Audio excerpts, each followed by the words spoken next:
안녕하세요, 청취자 여러분. 오늘은 저희가 함께 받은 자료들을 좀 깊게 들여다보면서요. 미국의 제재 속에서도 이 반도체 기술 개발의 속도를 내고 있는 화웨이, 이 화웨이의 최신 동향을 한번 집중적으로 살펴보겠습니다. 네. 특히 그 화웨이가 우리 5나노급 칩 만들었다 이렇게 주장하는데 이게 진짜 실체가 뭔지, 그리고 여기서 더 나아가서 3나노 개발 계획까지 얘기가 나오는데 그 핵심이 뭔지 좀 파헤쳐 보려고 합니다. 그렇습니다. 이게 외부 제약이 상당히 심한 상황이잖아요. 네, 그렇죠. 이런 상황에서 화웨이가 어떤 기술적인 돌파구를 찾고 있는지, 그리고 이게 또 중국의 자체 공급망이나 전체 기술 경쟁 환경에는 어떤 영향을 미칠지 이런 걸 분석하는 게 중요할 것 같습니다. 이 자료들을 보면요. 상당히 흥미로운 지점들이 많아요. 네, 가장 먼저 눈에 띄는 게 화웨이의 첫 하모니 OS 기반 PC요. 여기에 들어간다는 기린 X90 칩. 이게 이제 5나노미터 공정으로 만들었다. 이런 소식이 있었잖아요. 맞아요. 근데 기억하시겠지만 2020년에 미국 제재 딱 터지면서 화웨이가 TSMC 5나노 칩을 더는 못 받게 됐는데 이게 어떻게 된 걸까요? 5나노라니? 네, 그게 아주 정확한 지적이십니다. 그래서 이 5나노미터라는 발표가 나오니까 기술적으로 이게 맞냐, 아니냐 해석이 좀 분분해요. 아, 자료들을 종합해서 보면요. 실제로는 그 중국의 파운드리 업체 SMIC라고 있죠. 네. 이 SMIC의 7나노미터급 공정, N+2라고 알려진 공정인데요. 7나노급? 네, 이걸 기반으로 했을 가능성이 굉장히 높다고 보고 있습니다. 여기에 핵심 기술 두 가지 정도가 결합된 걸로 보여요. 어떤 기술들인가요? 하나는 이제 여러 개의 좀 작은 전문화된 칩 다이 있잖아요. 이걸 레고 블록처럼 하나로 딱 묶는 칩렛이라는 설계 방식. 이걸 썼을 것 같고요. 칩렛. 요즘 많이 얘기 나오는? 네, 그렇죠. 그리고 다른 하나는 이제 창장 테크놀로지, 장전 거캐기 같은 중국 내 후공정 업체의 첨단 패키징 기술. 이 두 가지를 결합해서 성능을 끌어올린 게 아닌가 그렇게 보고 있습니다. 그렇군요. 그러니까 단일 칩으로 딱 5나노 공정을 구현한 게 아니고 네, 그건 아니라고 보는 거죠. 7나노급 기술을 기반으로 해서 설계를 좀 다르게 하고 패키징 기술을 써서 성능을 5나노급에 가깝게 만들려는 그런 시도다. 이렇게 이해하면 되겠네요. 정확합니다. 맞습니다. 특히 그 네덜란드 ASML의 최첨단 장비 있잖아요. EUV, 극자외선 노광 장비. 네. 이게 지금 중국에 못 들어가잖아요. 그러니까 아마 기존의 DUV, 심저외선 장비 이걸로 여러 번 찍는 거죠. 다중노광 방식. 이걸 활용했을 가능성이 커요. 아하, DUV로 여러 번 찍어서 네, 이게 사실 EUV 없이 미세 회로를 그리려는 뭐랄까 고육지책 같은 건데 당연히 수율, 그러니까 양품 비율 확보도 어렵고 비용도 많이 올라가는 그런 상당한 부담을 감수해야 하는 방식입니다. 야, 그만큼 절박하다는 뜻이기도 하고 또 어떻게 보면 참 독창적으로 이걸 해결하려고 하는 거네요. 그렇죠. 절박함과 동시에 기술적 독창성을 좀 보여주는 대목이라고 할 수 있죠.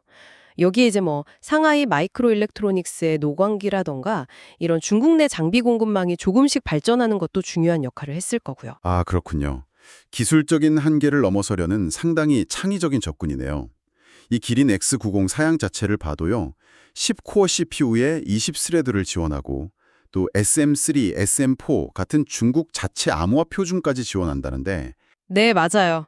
이거는 딱 보면 중국 내 정부나 기업 시장을 굉장히 강력하게 겨냥하고 있다. 이런 신호로도 일치네요.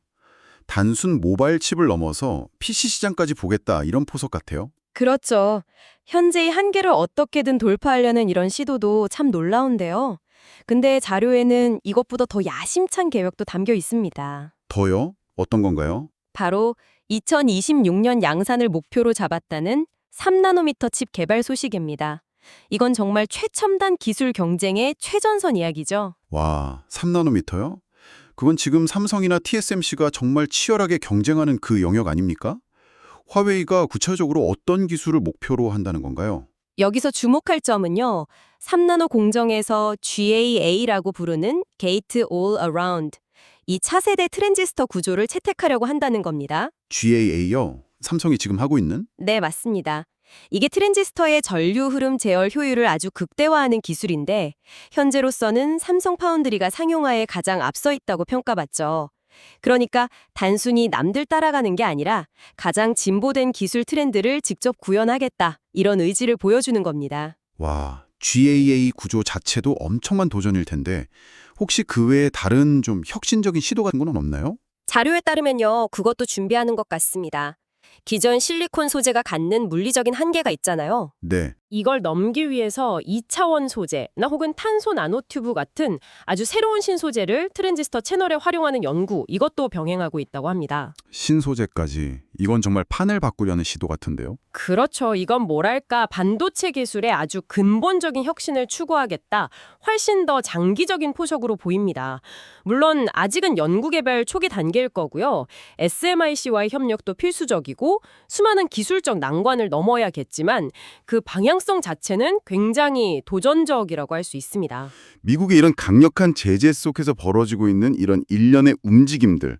이게 결국 뭘 의미하는 걸까요? 전체적으로 봤을 때. 핵심은 역시 기술 자립을 향한 아주 강력한 드라이브라고 봐야 합니다. 기술 자립. 네, 화웨이는 단순히 칩 하나 만드는 걸 넘어서요.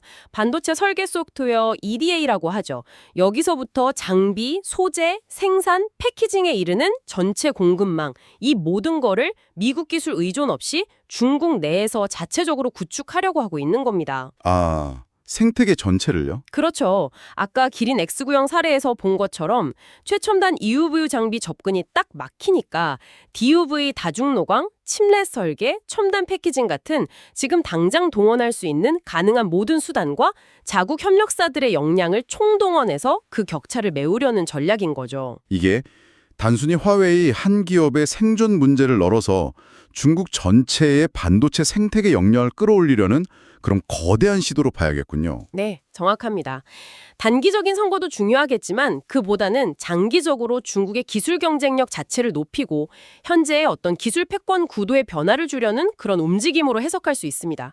또 화웨이의 이런 행보가 중국 내 다른 기업들에게도 분명 자극제가 될 거고요. 네. 자체 기술 개발을 더욱 가속화시키는 그런 촉매 역할도 할 수 있겠죠. 네, 정리를 좀 해보자면 화웨이는 이런 극한의 제재 상황에서도 포기하지 않고 칩렛 설계나 DUV 다중노광 같은 창의적인 방식으로 현재의 기술 장벽을 넘어서려고 하고 네, 그렇죠. 동시에 GA나 신소재 연구 같은 미래 기술 확보에도 굉장히 공격적으로 나서고 있다. 이렇게 볼 수 있겠네요. 네, 맞습니다.